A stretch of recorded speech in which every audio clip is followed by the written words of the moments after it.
John 19. Then Pilate therefore took Jesus and scourged him.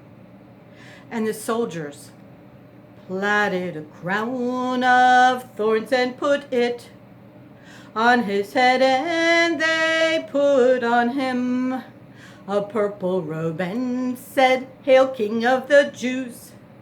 And they smote him with their hands. Pilate therefore went forth again and saith unto them, Behold, I bring him forth to you, that ye may know that I find no fault in him. Then came Jesus forth, wearing the crown of thorns and the purple robe, and Pilate saith unto them, Behold the man. When the chief priests, therefore, and officers saw him, they cried out, saying, Crucify him, crucify him. Pilate saith unto them, Take ye him and crucify him, for I find no fault in him. The Jews answered him, We have a law, and by our law he ought to die, because he made himself the Son of God.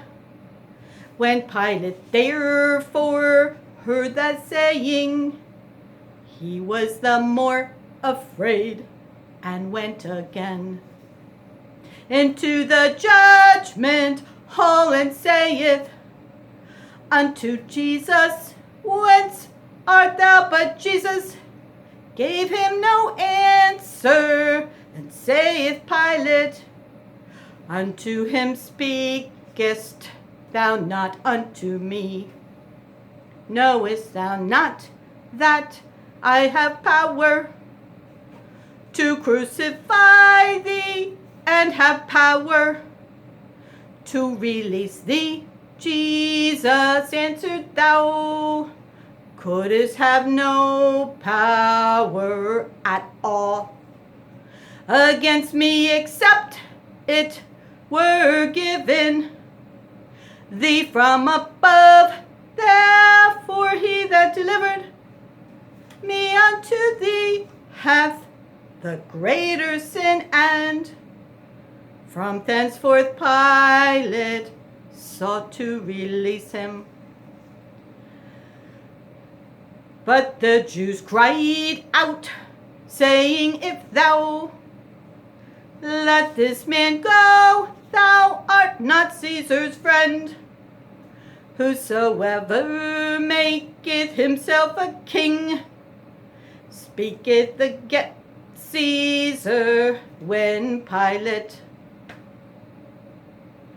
therefore heard that saying, he brought Jesus forth and sat down in the judgment seat, in a place that is called the Pavement, but in the Hebrew Gabbatha, and it was the preparation of the Passover, and about the 6th hour. And he saith unto the Jews, Behold your king.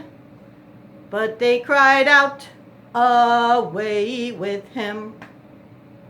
Away with him! Crucify him! Pilate saith unto them, Shall I crucify your king? The chief priests answered, We have no king but Caesar. Then delivered he him therefore unto them to be crucified. And they took Jesus and led him away. And he, bearing his cross, went forth into a place called the place of a skull, which is called in the Hebrew Golgotha, where they crucified him, and two other with him on either side, one and Jesus in the midst.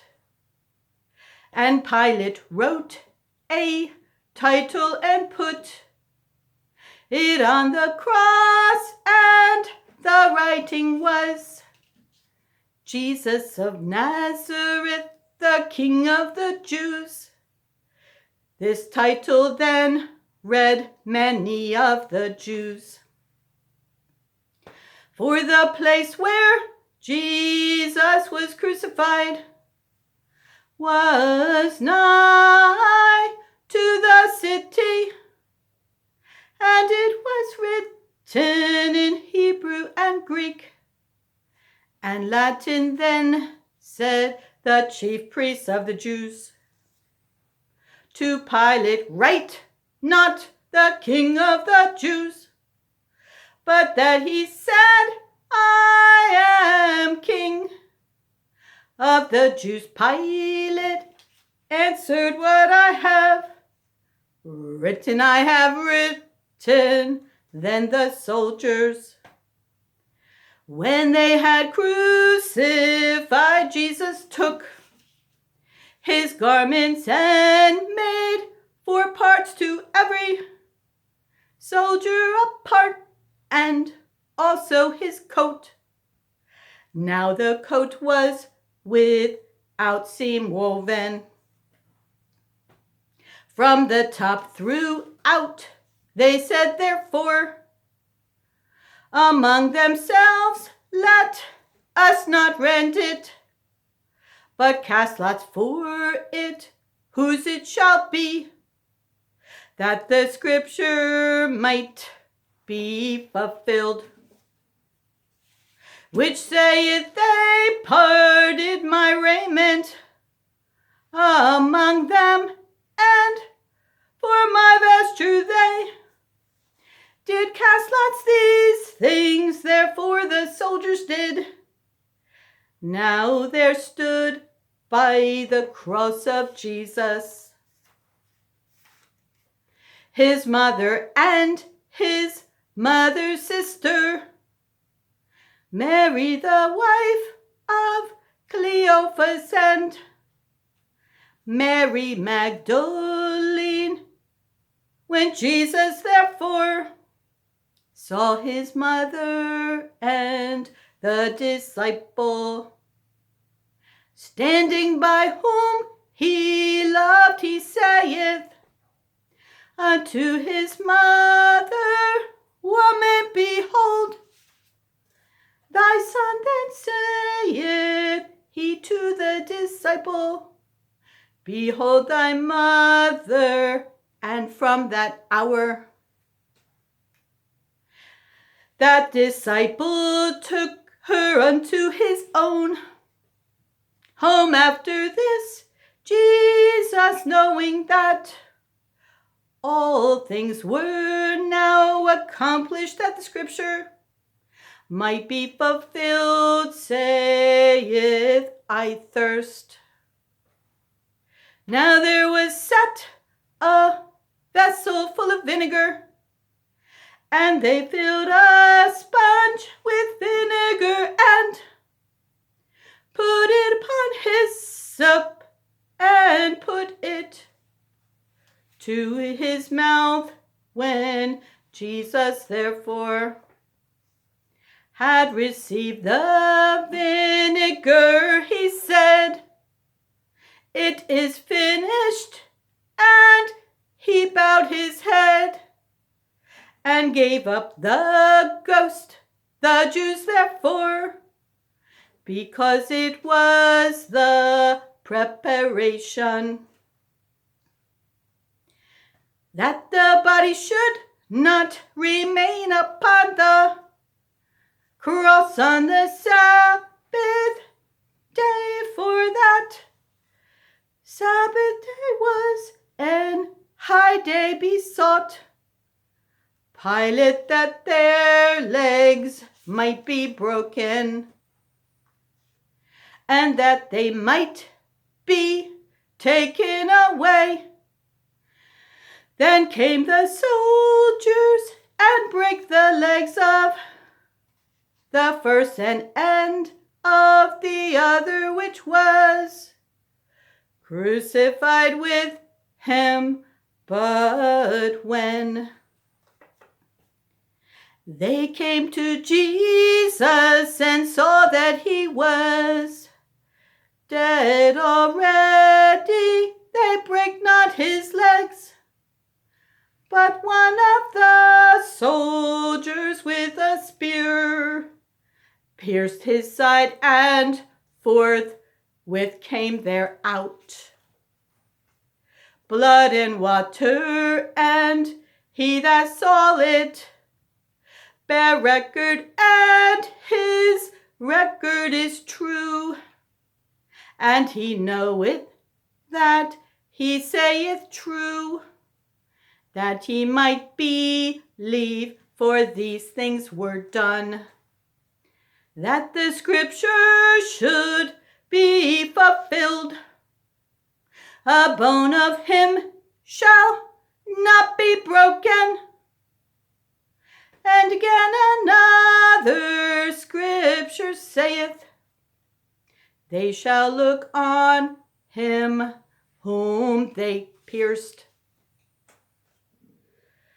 And after that Joseph of Arimathea, being a disciple of Jesus, but secretly for fear of the Jews, besought Pilate that he might take away the body of Jesus, and Pilate gave him leave.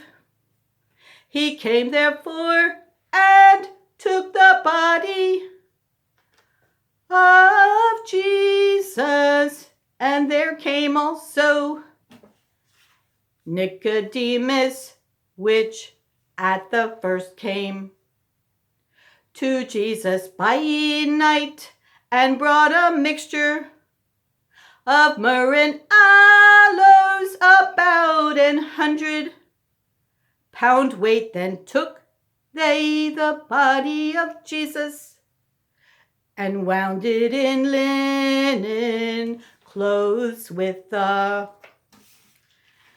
spices, as the manner of the Jews is to bury. Now in the place where he was crucified, there was a garden, and in the garden a new sepulchre, wherein was never man yet laid. There laid they Jesus, therefore, because of the Jews' preparation day, for the sepulchre was nigh at hand.